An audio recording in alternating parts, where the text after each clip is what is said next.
ሳሙና የትኛውንም የማህበረሰብ ክፍል የሚከፋፈል ነገር አይደለም። ደሃም ይሁን መካከለኛ ይሁን ሀብታም ይሁን መታጠብ አለብን ሁላችን።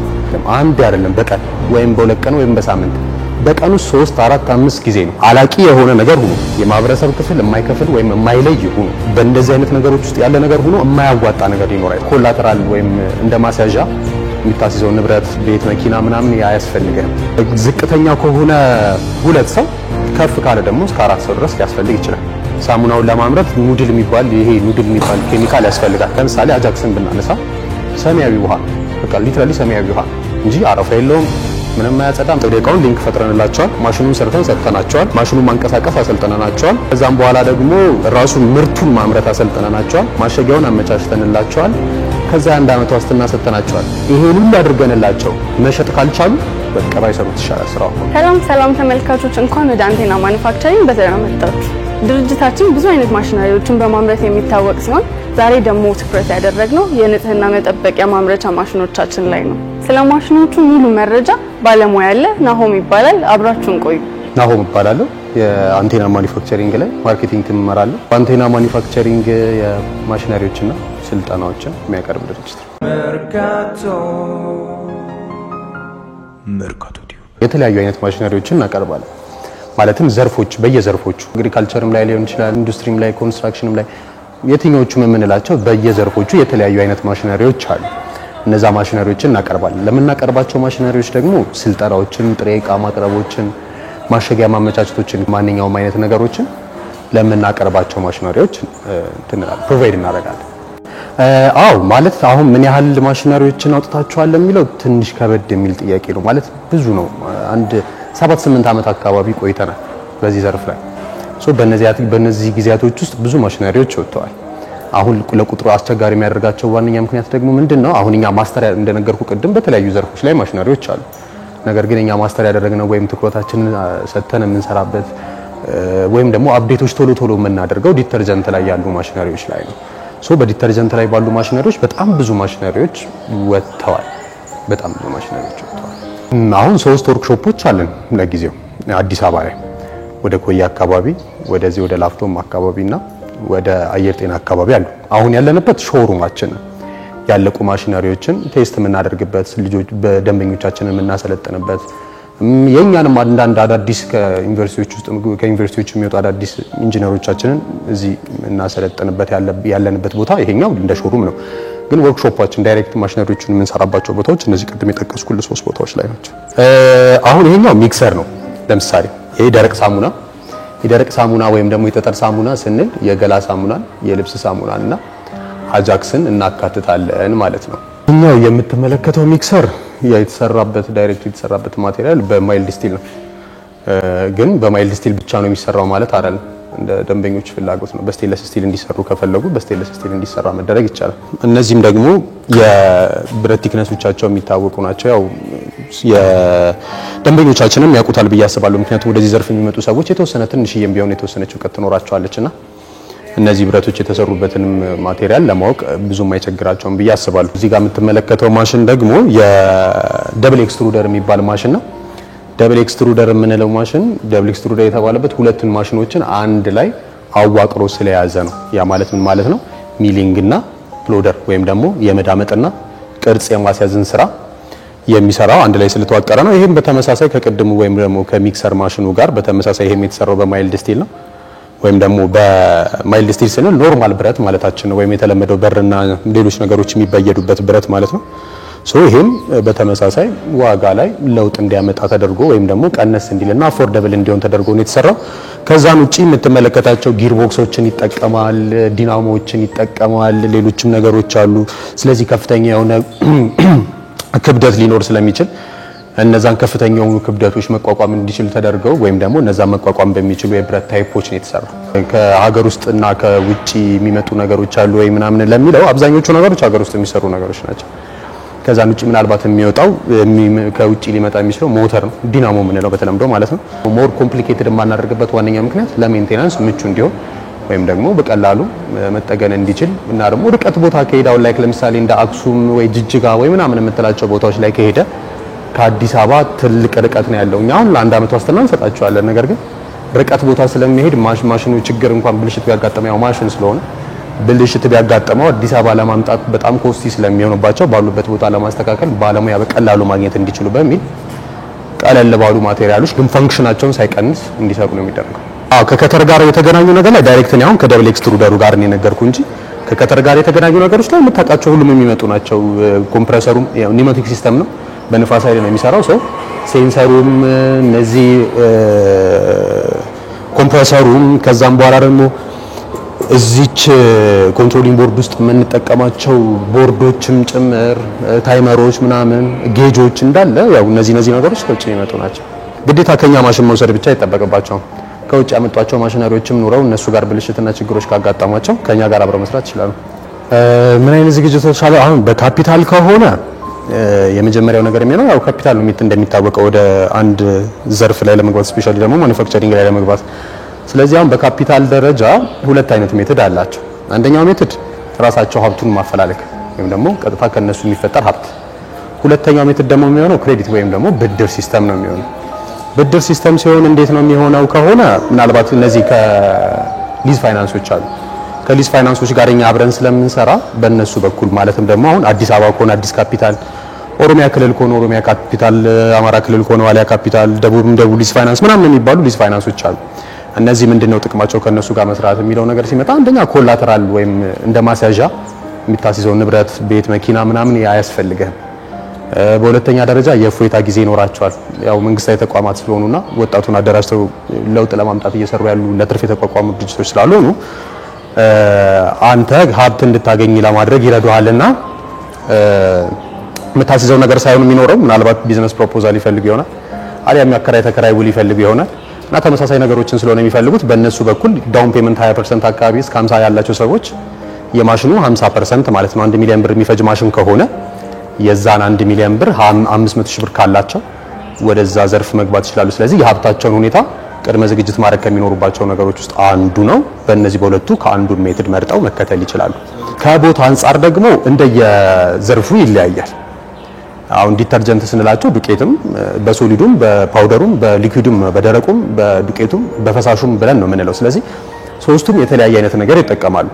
ግን ሚኒመም እስከ 15 ካሬ ድረስ ወይም 12 ካሬ ድረስ 3 በ4 ወይም ደግሞ ከፍ ሲል ደግሞ እስከ 60 ካሬ እስከ 70 ካሬ ድረስ አካባቢ ይጠቀማሉ። በእነዚህ ሬንጅ ውስጥ ያለውን ነው የሚጠቀሙት በቦታ ዋይስ። አሁን ይሄ ማሽን ለምሳሌ ኮምፕሊት ሙሉ ለሙሉ ለመቀመጥ ሚክሰሩም ደብል ኤክስትሩደሩም ከተሩም ስታምፐር የሚባል ነገር አለ። እሱንም ጨምሮ አንድ ላይ 3 በ4 ቦታ ላይ ነው የሚቀመጠው ወይም ደግሞ 12 ካሬ ቦታ ላይ ነው የሚቀመጠው። የሰው ኃይል እንደ ማሽኖቹ ዲዛይን ይለያያል። አሁን የደረቅ ሳሙና ስንል ራሱ 3-4 አይነት ሞዴሎች አሉ። በነዛ ሞዴሎች ዲፔንድ ይሆናል ወይም ደግሞ በነዛ ሞዴሎች ይወሰናል። ነገር ግን ዝቅተኛ ከሆነ 2 ሰው ከፍ ካለ ደግሞ እስከ 4 ሰው ድረስ ሊያስፈልግ ይችላል።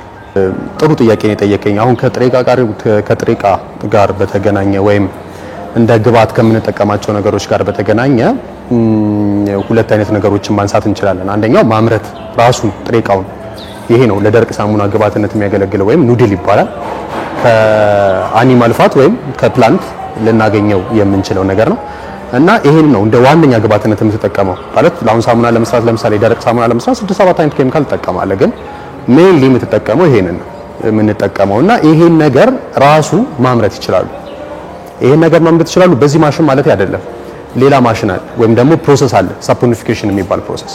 ያን ሳፖኒፊኬሽን የሚባል ፕሮሰስ ሊያካሄድላቸው የሚችል ወይም ማቅለጥ ስብን ከቄራም ሊሆን ይችላል ከሚፈልጉት ዋሬቨር ከሚፈልጉት ቦታ ላይ አግኝተው አቅልጠው መቀላቀል ካሉባቸው ነገር ጋር ተቀላቅለው ቅርጽ እንዲይዙ ተደርጎ ከዛም በኋላ ደግሞ ወደዚህ አይነት ፎርም እንዲቀየር ይደረጋል ማለት ነው። ስለዚህ ጥሬ ዕቃቸውን ካፒታል ካለ ዲፔንደንት አይደሉም። ሜን ዋና የሚባለው 60% አካባቢ የሚጠቀሙትን ጥሬ ዕቃ በሌላ ድርጅት ወይም ካስምጭ ጋር ዲፔንደንት አይደሉም ማለት ነው። ቀጥታ ራሳቸው ማምረት የሚችሉ ከሆነ ነው። ለጊዜው ያንን ማድረግ አልችልም እና ገዝቼ መጠቀም ሞር ለኔ የተሻለ ነው ብለው የሚያስቡ ከሆነ ደግሞ እኛ ሊንክ እንፈጥርላቸዋለን ከአቅራቢዎቹም ጋር ይሁን ወይም ካስምጮቹ ጋር አገር ውስጥም እነ በላይነህ እንዴም እነሸሙ ምናምን ሌሎችም አሉ እንደዚህ ብዙዎች አሉ የሚሰሩ። ስለዚህ ከነሱ ጋር ሊንክ እንፈጥርላቸዋለን። በዛ መሰረት ያንን መቀጠል ይችላሉ።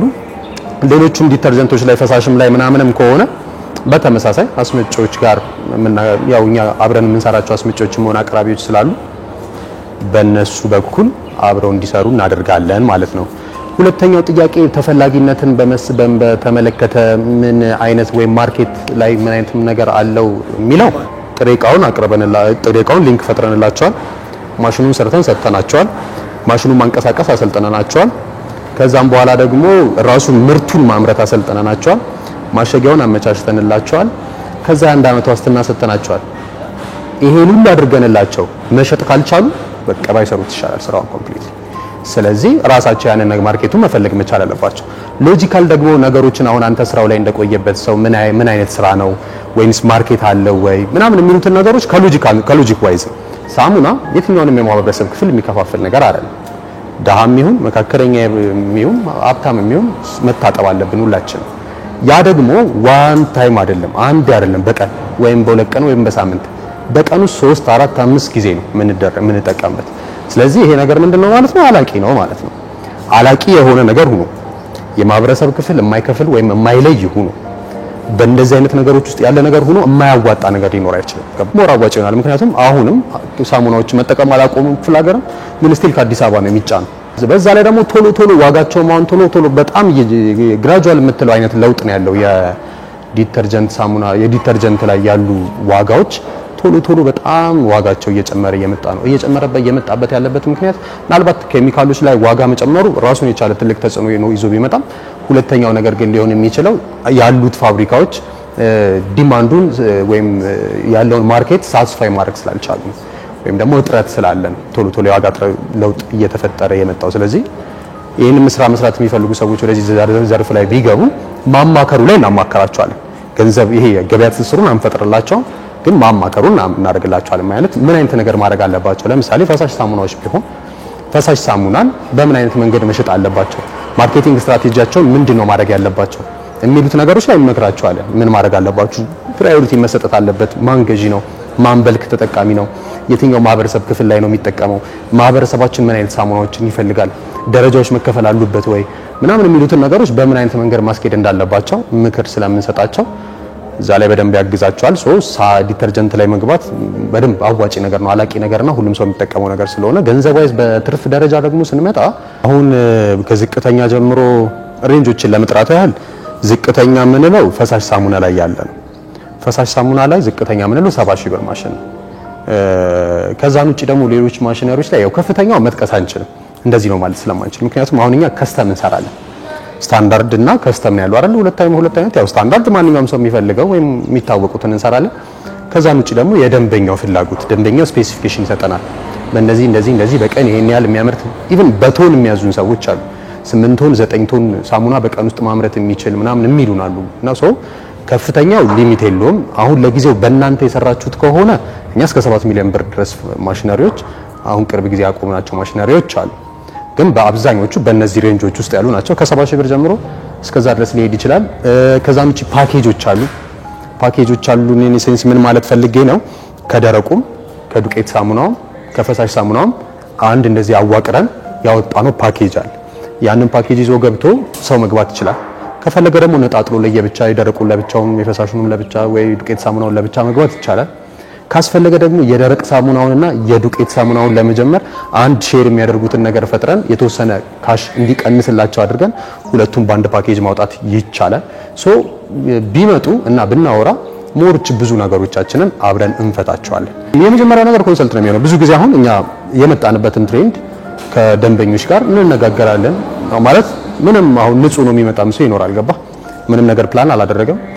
ሰም በጀት ግን ፕላን አድርጓል እና የሆነ ቦታ እና ብር አዘጋጅቷል። ቦታና ብር አለው፣ ግን ምን አዋጭ እንደሆነና ምን ላይ በቀላሉ መግባት እንደሚችል አያውቅም። ስለዚህ እኛ ጋር መጥተው ያወራል። ስለዚህ በእንደዚህ አይነት ሁኔታ መጥተው ሲነጋገር ፑሽ አይደለም፣ መልካም ጎናቸውን አስቸጋሪ ጎናቸውን አደሴም ታይም ሁለቱንም እንዳይት እናደርጋቸዋለን። ኮስቱንም ጨመር ከትርፍ ዋይዝ አሁን አምራች ስትሆን ይሄን ያህል ብር እኔ አሁን አላስቀምጥልህ ወይ ማርኬቱ ያስቀምጥልህ። ኢት ቫሪስ በጣም ይለያያሉ። በጣም ቶሎ እንትን ይለዋወጣሉ። ያ ማለት ምን ማለት ነው? እኛ አሁን አድቫንቴጆች ካስቀመጥናቸው ነገሮች ወይም ደንበኞች እኛ ጋር ሲመጡ ከሚያገኙቸው ነገሮች አንደኛው የወሰዱት ማሽን ለውጥ ሲያስፈልገው ወይም ደግሞ ማደግ ሲያስፈልገው የወሰዱትን ማሽን መልሰው ከዛም በኋላ ከሱ ከፍ ያለውን አፕዴት የሆነውን ማሽን ልዩነት ከፍለው እንዲወስዱ እናደርጋለን።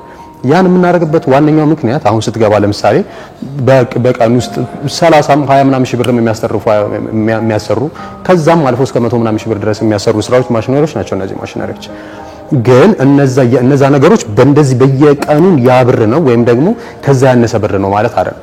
በጣም ሊሚትለስ ሊሆን ይችላል፣ በጣም ከፍ ሊል ይችላል። ምክንያቱም ዲማንዱ ነው ማተር የሚያደርገው እና ደግሞ የነሱ ለስራው ያላቸው ስሜት ነው።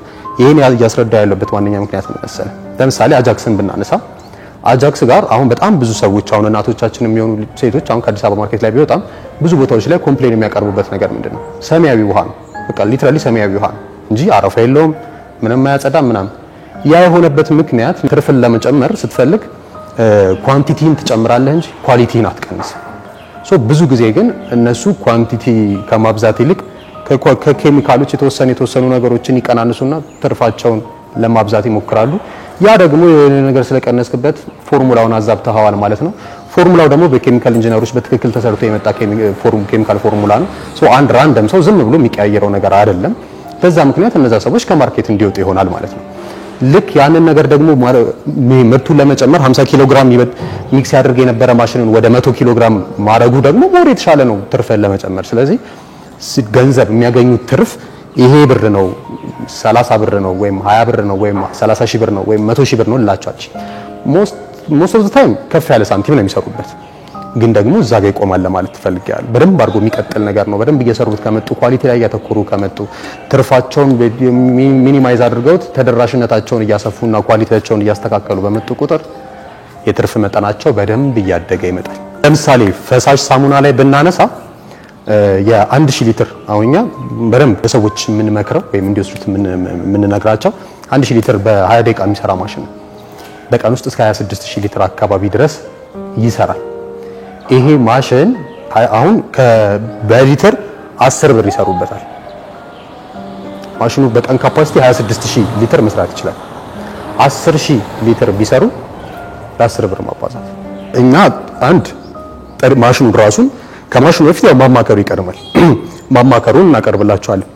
ወደዛ ነገር ሲገቡ አምነውበት ኮምፕሊትሊ እንዲገቡ ስለምንፈልግ ማለት በትንሽ አምቢጊቲ ይሄ አሻሚ ሐሳብ ውስጥ ሆነው እንዲገቡ አንፈልግ፣ አምነውበት እንዲገቡ ነው። መጀመሪያ ማማከሩ ይቀድማል። ዘን ማሽነሪውን አቀርበንላቸዋል። ማሽነሪውን ካቀረብን በኋላ ስልጠናውን ሰጥተናቸዋል። ማሽኑን የማንቀሳቀስ ስልጠና፣ ከዛም በኋላ ደግሞ ምርቱን የማምረት ስልጠና ሰጥተናቸዋል። ከዛ ደግሞ ጥሬ ዕቃ አገናኝተናቸዋል። ጥሬ ዕቃ ካገናኘን በኋላ ማሸጊያውን አመቻችተንላቸዋል። እነዚህን ነገሮች በሙሉ ከነሱ የወጡ በርደኖች ናቸው። የነሱ ኃላፊነት አይደለም። እነሱ ካሹን ይዘው ቦታቸውን አስተካክለው ብቻ ይምጡ። እነዚህ ነገሮች እኛ ጋር ናቸው ብለናል። ኦልሞስት 75%ን የስራውን እንደማለት ነው። ያን ያህል ከየነላቸው እነሱ ደግሞ ማርኬቲንጋቸውን በደንብ አድርገው አስበውበት በምን አይነት መንገድ መሸጥ እንዳለባቸው፣ እንዴት አድርገው ማስተዋወቅ እንዳለባቸው በደንብ አድርገው ከሰሩበት 10000 ሊትር መሸጥ ከቻሉ ደግሞ 100000 ብር ያገኙ በቀን ማለት ነው። ሚሊየንስ በወር ውስጥ መስራት ይችላሉ። ፕሮሰስ ውስጥ አሁን የመጀመሪያ የሚሆነው ያው ይሄ ነው።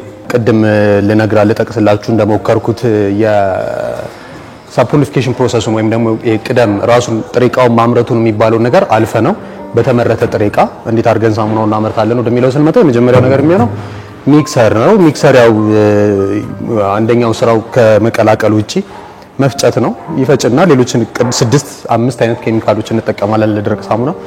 እነዛን ነገሮች አንድ ላይ መቀላቀል ነው። እስከ 50 ኪሎ ግራም ድረስ ባንዴ መቀላቀል ይችላል። ሲግማ የሚባል ሚክሰር ነው ወይም ደግሞ የሚክሰር ታይፑ ሲግማ ይባላል። አሁን የኤሌክትሪክ አገልግሎት የኤሌክትሪክ ላይ ሁለት አይነት ሜትድ አለው። ሲንግል ፌዝ ወይም የመኖሪያ ቤት ቆጣሪ ወይም ደግሞ 3 ፌዝ የድርጅት ቆጣሪ የምንላቸው ነው። እሱን እንደ ደንበኞቹ ፍላጎት ነው ለውጥ ያመጣል። ምርት ላይ በጣም ትልቅ ለውጥ ነው የሚያመጣው። ማለትም ደግሞ ወደ እጥፍ ነው የሚያድገው። አሁን እኔ ያለውበት ማሽን እዚህ የምታዩት ማሽን ለምሳሌ ደብል ኤክስትሩደር የሚባል ማሽን ስለሆነ በሲንግል ፌዝ ወይም በመኖሪያ ቤት ቆጣሪ ሲሆን ከ6000 እስከ 6500 አካባቢ ያመርታል በ185 ግራም ሳሙና። በ3 ፌዝ ወይም በድርጅት ቆጣሪ ሲሆን ደግሞ ወደ 12000 አካባቢ ፒስ ማምረት ይችላል። ሚክስ ካደረግን በኋላ እዚህኛው የላይኛው ፓርት ውስጥ ነው የምናስገባው። ላይኛው ሚለር ይባላል። በአማርኛው ደግሞ ካመጣ ነው መዳመጫ ወይም ማለስለሻ ማለት ነው። ስለዚህ መዳመጫና ማለስለሻ የሚባለውን ነገር ወይም የሚሊንግ ሲስተምን በሁለት አይነት ሜተድ ልናደርገው እንችላለን። በሮለር በዱዋል እና በትሪፕል ሮለር ወይም ደግሞ እንደዚህ ያሉ ሁለት ወይም ሶስት ብረቶች እንዲህ የተሽከረከሩ በመሃል ሳሙናው እያለፈ እንዲዳመጥ ይደረጋል። ወይም ለልብስ ለገላ ሳሙና ሲሆን ሻካራ መሆን ስለሌለበት ወይም ልብስ እንዳይነጭ ወይም ሰውነታችንን እንዳይፍቀን ለስላሳ መሆን ስለሚጠበቅበት ሳሙናው ወይም ኑድሉ መለስለስ አለበት እንዲለሰልስ። አንደኛው ሜተድ እንደነገርኳችሁ በብረት ነው። ሁለተኛው ሜተድ ደግሞ በሲቭ ሲስተም ወይም በወንፊት የሚሰራ ነው። ሰው ይሄኛው በወንፊት የሚሰራው ነው። የሚሊንግ ሲስተም ነው የሚሰራው ወይም ደግሞ የመዳመጥ ስራውን ይሰራል። ይሄኛው ደግሞ ፕሎደር ይባላል። ፕሎደር ደግሞ ማለት ቅርጽ ማስያዣ ወይም ደግሞ የምንፈልገውን ቅርጽ ይዞልን እንዲወጣ ማድረጊያ ነው። በዚህ በኩል ቅርጹን ይዞ ይወጣል ማለት ነው። እነዚህ ሁለት ነገሮች ኩለር የምንላቸው ነገሮች ናቸው። ይሄ ቅርጹን አስይዞም ሲያወጣው ወይም ደግሞ እዚህኛ ላይኛው ጋር በሲቭ ጋር ደግሞ በወንፊቱ በኩል ሲወጣ ስክሩ የሚባል ነገር አለ ወይም ደግሞ ጥቅልል ብረት አለው ውስጥ። ያ ጥቅልል ብረት ነው እንደ እየተሽከረከረ በዛ ውስጥ ይዞት የሚወጣውና ያ ይዞት ሲወጣ እዚህ ጋር እንደምትመለከተው ትቦ አለ፣ ተላላፊ ትቦ አለ። በዚህ ተላላፊ ትቦ ውስጥና በሚሽከረከረው ብረት መካከል ላይ ትንሽ ሚሊም ልዩነት ነው ያለው። ያ ትንሽ ሚሊም ልዩነት እንዲኖር የሆነበት ዋነኛው ምክንያት ምንድነው? ጠርጎ እንዲያወጣው ነው። እዚህኛው ላይ ሳሙና እንዳይቀርና ጠርጎ እንዲያወጣው ስለሆነ ያ ደግሞ ዲስአድቫንቴጅ ይዞ ይመጣል ወይም ደግሞ ሙቀት ይፈጠራል ፍሪክሽን ስለሚኖር። ያ ፍሪክሽን ሙቀቱ ደግሞ ሳሙናውን እንዳያበላሽ ወይም ቅርጽ እንዳይዝ እንዳያደርገው ይሄን ኩለር እንጠቀማለን። እነዚህ ሁለቱም ኩለሮች በውሃ ከጎን ይቀመጥና በፓምፐር ሰርኩሌት የሚያደርግ እናደርገውና እነዚህ እንደ ኩለር እንጠቀማቸዋለን። ከዛም በኋላ ደግሞ እነሱን ኩል ካደረግነው ወይም ካቀዘቀዝነው በኋላ ችግር እንዳይፈጠርብን ወይም ደግሞ የምንፈልገው ሙቀት ስለሚኖር እቺን ሂተር እንጠቀማለን። እዚህ ሞልድ ላይ ታሰረች ሂተር አለች እንደምትመለከቷት። እቺ ሂተር ለሞልድ ብቻ ነች። አልሙኒየም ሞልድ ነው። አልሙኒየም ሞልድ ላይ ታሰራለች። የምንፈልገውን ቅርጽ ይዞ ይወጣልናል ማለት ነው። አሁን ይሄ ባለ ሀዲድ የሚባለው የልብስ ሳሙና ነው። ከዛም ውጪ አራት ማዕዘኑ ልሙጥ ከሆነም ልሙጥ መሆን ይችላል። አጃክስም ሲሆን ይሄንን እየፈቱ እያሰሩ ብቻ የገላም የልብስም አጃክስም ደንበኞቻችን ማምረት ይችላሉ ማለት ነው። ከተር ስንጠቀም ሁለት አይነት እንጠቀማለን። አሁን አንተ እንዳልከው ነው። ማኑዋል ከተር አለ። ማኑዋል ከተር ሲሆን ኤሌክትሪክ አይጠቀምም። ስፕሪንግ ነው። በስፕሪንግ 4-5 ሳሙና ነው አንድ ላይ የሚቆርጠው ወይም ማክሲመም 6 ሳሙና ነው የሚቆርጠው። ይሄኛው ደግሞ ኒውማቲክ ሲስተም ወይም ደግሞ በነፋስ ኃይል የሚሰራ የራሱ ሴንሰር ያለው አውቶማቲክ ከተር ነው እና ይሄ አውቶማቲክ ከተር ልክ ሳሙናው በዚህ ጋር ቅርጹን ይዞ ከመጣ በኋላ እነዚህ የምንመለከታት ሴንሰር ነች። ልክ እዚህ ሴንሰር ጋር ሲደርስ ይሄኛውን ያዘዋል ወይም ከኮምፕረሰር ጋር ይሄንን ያዘውና እዛ ጋር ኮንትሮሊንግ ቦርድ አለው። እዛ ላይ ሙሉ ነገሮች ስለሰሩለት ያዘዋል። ይሄ ቆርጦ ሳሙና በታች በኩል ይወርዳል። የቀረውም እየቀጠለ በተመሳሳይ ሁኔታ ማር መሆን ይችላል ማለት ነው። ይሄ አጀስተብል ነው። ማኑዋል ሲሆን ደግሞ እነዚህ ናቸው የሚሆኑት። ያው ሳሙናው በዚህ በኩል ቅርጹን ይዞ ይወጣል። ልክ እዚህ ሲወጣ ብቻ እንደዚህ ያደረጉ ነው የሚቆርጡት ማለት ነው። በሰው ኃይል የሚሰራው ኤሌክትሪክ አይጠቀምም። አሁን የሳሙና ስራ ላይ የተለያዩ አይነት ማሽነሪዎች አሉ። ይሄን ሳይዙን በጣም ከፍ ነው። ከዚህም በኋላ ሳይዙን ነው የምናሳድገው። አሁን ቅድም የ5-7 ሚሊዮን ብር ምናምን ያልኩ ማሽነሪዎች ሲሆኑ የነዚህን ካፓሲቲ ማሳደግ ነው። ሚክሰሩ 50 ኪሎ ግራም ከነበረው ወደ 250 ኪሎ ግራም ማሳደግ፣ ሌሎቹንም ቋቶቻቸውን ማሳደግ፣ ሞተር ታይፖቻቸውን፣ ጊርቦክሶቻቸውን ምናምን መቀያየር ማስተካከል ነው የሚሆን። ነገር ግን ከዚህ ውጭ በታች ሳለ ይሄ አሁን ወደ 990 ሺህ ብር አካባቢ የሚያወጣ ማሽን ሙሉ ፉል ሴቱ ማለት ሚክሰሩን፣ ደብል ኤክስትሩደሩና ከተሩን ጨምሮ ማለት ነው። ነገር ግን ከዚህ በታች የሚሰራ ማሽን አለ። ከታች ከ470 ሺህ ብር ጀምሮ አሉ ማሽነሪዎች። ልዩነታቸው ምንድነው ከሆነ ልዩነታቸው የምርት ብዛት ላይ ወይም ኳንቲቲ ላይ እንጂ ኳሊቲ ላይ አይደለም። ካፓሲቲው ላይ አሁን ለምሳሌ መጀመሪያ መነሻ የምንለው 470 ሺህ ብር የሚነሳ ማሽን ነው። እስከ ከ2500 እስከ 3000 ድረስ ባለው ሳሙናዎችን መስራት ይችላል። ሶስቱንም ሳሙናዎች በተመሳሳይ መስራት ይችላል። ለገላም የልብስም አጃክስም መስራት ይችላል። ከዛም ውጪ መሃል ላይም ደግሞ አንድ 810 ሺህ 850 ሺህ አካባቢ የሚሸጥ ማሽን ደግሞ አለ። እሱም በሁለቱ ሬንጅ መካከል ነው። በ470 ሺህ በሚሰራው 2500 እና በ6000 ሬንጅ መካከል ወደ 4000 አካባቢ የሚሰራ መሃል ላይም ማሽን አለ። ሜንቴናንስ ጋር በተገናኘ ያሉ ነገሮች ላይ ደግሞ አሁን ቅድም ለመጥቀስ እንደሞከርኩት ስልጠናዎችን ስንሰጣቸው አንደኛው ስልጠና ማሽን የማንቀሳቀስ ስልጠና ነው። ተመልካቾቻችን አብራችሁን ስለቆያችሁ እናመሰግናለን። ለበለጠ መረጃ ሳሪስ ታክሲ ተራ ነጋ ቦንገር ሆቴል አጠገብ ቡና ባንክ ያለበት ህንጻ ሁለተኛ ፎቅ ከቢሮ ቁጥር 210 እስከ 214 ያገኙናል ወይም ደግሞ ከስር ባስቀመጥንላችሁ ስልክ ቁጥር መደወል ትችላላችሁ። መርካቶ